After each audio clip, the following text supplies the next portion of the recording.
प्रिय विद्यार्थियों, BA part first Hindi literature paper second के विद्यार्थियों का प्रोफेसर एसआर मीना की ओर से बहुत बहुत स्वागत। वीडियो रिकॉर्डिंग के माध्यम से हम आपका पाठ्यक्रम समय पर पूरा करा रहे हैं।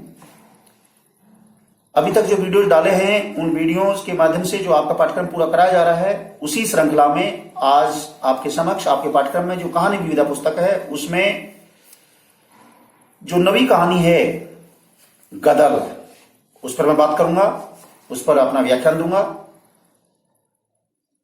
तो उम्मीद है आप सभी मेरे वीडियो रिकॉर्डिंग के माध्यम से जो व्याख्यान आप तक पहुंच रहे हैं उन्हें आप ध्यान से सुनेंगे।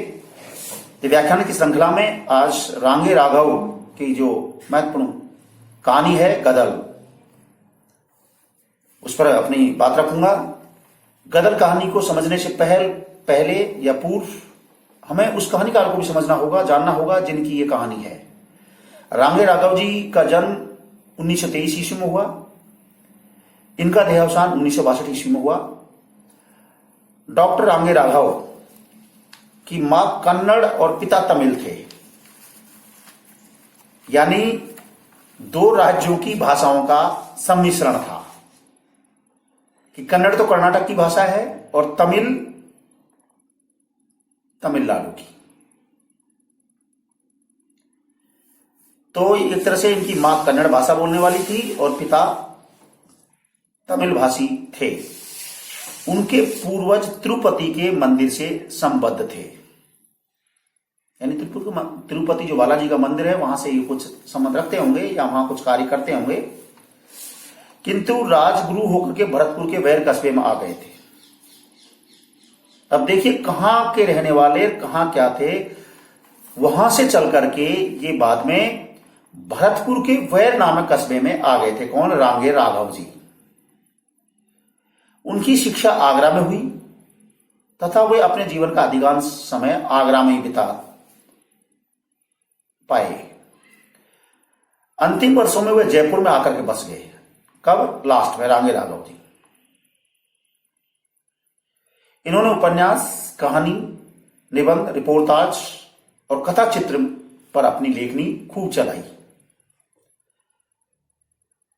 रांगे राघव जी के जो उपन्यास हैं बहुत ही उत्कृष्ट कोटि के हैं, जिनमें से घरौंदा, सीधा सादा रास्ता, हुजूर, काका, विषाद मठ, कब तक पुकारूं, प्रोफेसर, छोटी सी बात, बंदूक और बीन, उदयरे, कल्पना, आखिरी आवाज, धरती मेरा घर, डॉक्टर आदि प्रमुख उपन्यास माने जाते हैं। आपने अपने उपन्यासों और कहानियों में वर्ग भेद से पीड़ित मानवता के आर्त नाद को मुखरित किया है, यानी आपने ये बताया कि वर्ग भेद के कारण समाज में जो लोग पीड़ा झेल रहे हैं, जो पीड़ित हैं, उनकी जो आर्त भावना है, उनकी जो पीड़ा से भरी आवाज है, उसको आपने अपने उपन्यासों के माध्यम से समाज के समक्ष मुखरित करने का प्रयास किया है।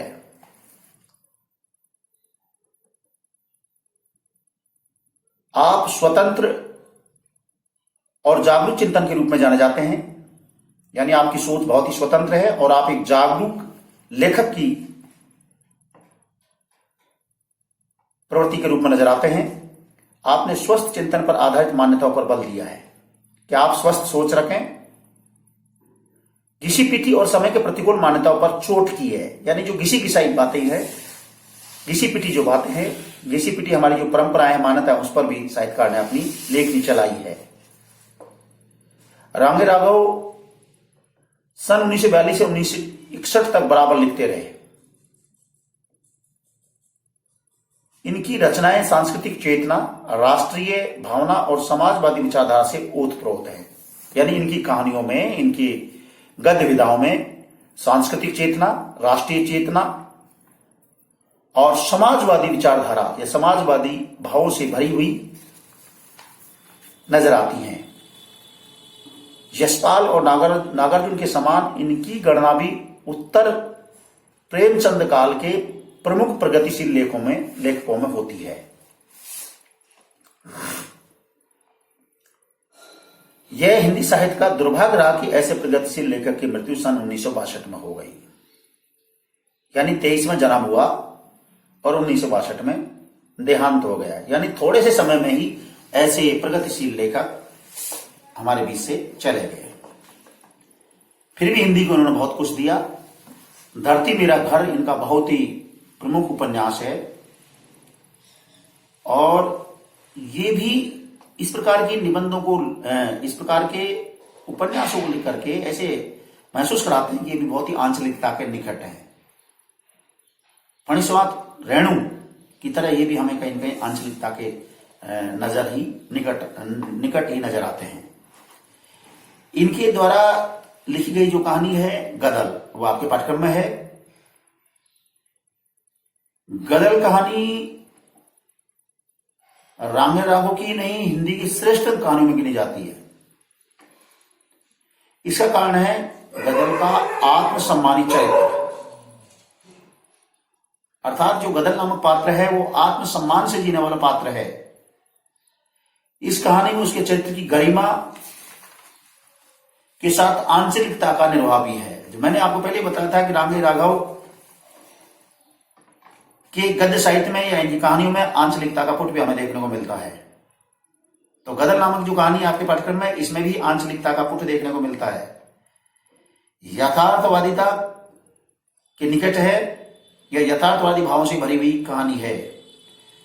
यह कहानी ब्रज अंचल के ग्रामीण जीवन की निम्न जाति की गदल की भावना को रेखांकित करती है।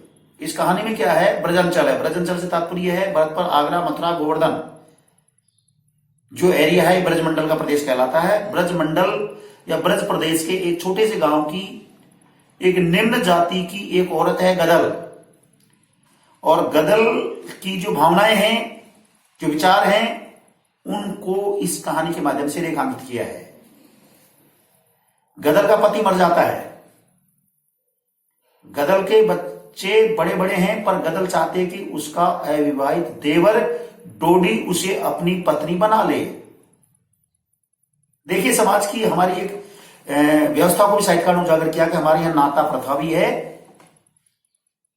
कि या बैठाने की प्रथा भी है कि मान लो किसी औरत का पति मर जाता है तो उस पत्नी उस औरत को उसके देवर के या परिवार में जो भी होता है उसके लायक उसके बैठा दिया जाता है, उसकी चूड़ी पहना दी जाती है, यानी उसकी पत्नी उसे बना दिया जाता है। तो गदल का पति मौत का शिकार बन जाता है। हालांकि गदल के बड़े बड़े बच्चे हैं, लेकिन गदल चाहती है कि उसका जो देवर है डोडी, वो उसे अपनी पत्नी बना ले, यानी डोडी की वो पत्नी बनने चाहती है। उसकी जाति में ये सामान्य बात है, यानी ये ज्यादातर समाजों में इस प्रकार की हमारे यहां प्रथा है। इस प्रकार की प्रथा को साहित्यकार ने चिन्हित किया है। डोडी मन से तो गदल को चाहता है। अब देखिए यहां कैसी स्थिति है, डोडी के मन में भी यह चाहत है कि वो गदल को अपनी पत्नी बना ले, स्वीकार ले, पर समाज में बदनामी के डर से ऐसा वो नहीं कर पाता है। अब यहां दो प्रकार की बातें हैं, क्योंकि ये मान्यता है समाज में, लेकिन पता नहीं डोडी क्यों डर रहा है, क्यों बदनामी का डर झेल रहा है या क्यों महसूस कर रहा है।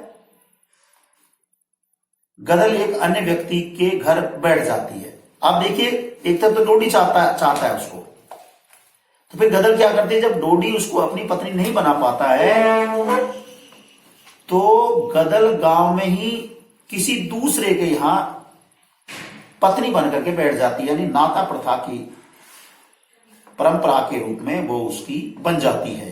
गांव में उसकी बदनामी होती है। अब बदनामी तो होगी, गांव की औरत उसी गांव में किसी अन्य आदमी की पत्नी बनकर के रहने लग जाए तो बदनामी तो होना स्वाभाविक है। उसके लड़के उससे नाराज होते हैं। भाई बच्चे नाराज होना स्वाभाविक, जब गदल के बड़े बड़े बच्चे हैं तो वो बच्चे निश्चित रूप से नाराज होंगे। यह डोडी को भी अच्छा नहीं लगता है। डोडी को इसलिए अच्छा नहीं लगता है कि उसका भाई मर गया और उसके भाई के जो बड़े बच्चे हैं उनको छोड़ करके गदल गांव के ही किसी अन्य व्यक्ति के साथ पत्नी बनकर रहने लग गई है, तो इससे उनकी तो नाक कटी गई, उनकी तो बदनामी हो ही गई। तो बदनामी, नाक कटने, इज्जत इत्यादि से युक्त होकर के गदल के बच्चे और गदल का जो देवर है डोडी, वो भी गदल से सख्त रूप में नाराज होते हैं। यानी डोडी को भी गदल का इस प्रकार से किसी अन्य व्यक्ति के साथ गांव में ही पति मान करके रहना अच्छा नहीं लगता है।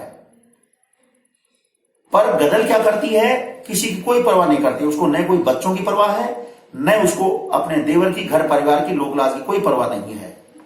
जब वह डोडी के पास आती है तो डोडी उससे मन की बात कह देता है। जब वह पुनः किसी कारण से डोडी के पास आती है तो डोडी उससे कह देता है, अपने मन की जो बात है उसको कह देता है कि वह स्वीकार करता है कि जग हसाई के कारण वह गदल को अपनाने में संकोच कर रहा था। यानी गदल के समक्ष डोडी, जो उसका देवर था, उसने ये कह दिया है कि ये गदल जी या मेरी भाभी जी, मैं आपको कह देना चाहता हूं कि जग में, परिवार में, गांव में बदनामी होने के डर से मैं आपको अपनी बनाने से झिझक रहा था। नहीं तो मुझे आपसे बहुत प्यार है, बहुत प्रेम है, बहुत लगाव है, मैं आपको चाहता हूं। लेकिन अब स्थिति बदल गई है। गदल इस समय दूसरे घर की बहू बन चुकी है। गदल दूसरे घर में है। 2 दिन बाद ही उसे पता चलता है कि डोडी मर गया। अब 2-3 दिन बाद कहानी नया मोड़ लेती है कि जब गदल उसी गांव में किसी दूसरे के साथ रहती है और गदल अपनी ये बात रख देता है, गदल के समक्ष डोडी अपनी ये बात रख देता है कि मैं आपको अपनी बनाना चाहता था, लेकिन समाज में लोक लाज के भय से या बदनामी के डर से मैं आपको अपनी नहीं बना सका। ये बात जब गदल ने सुनी तो हो सकता है गदल भी अंदर से काफी प्रभावित हुई होगी, गदल भी अंदर से काफी हिल गई होगी।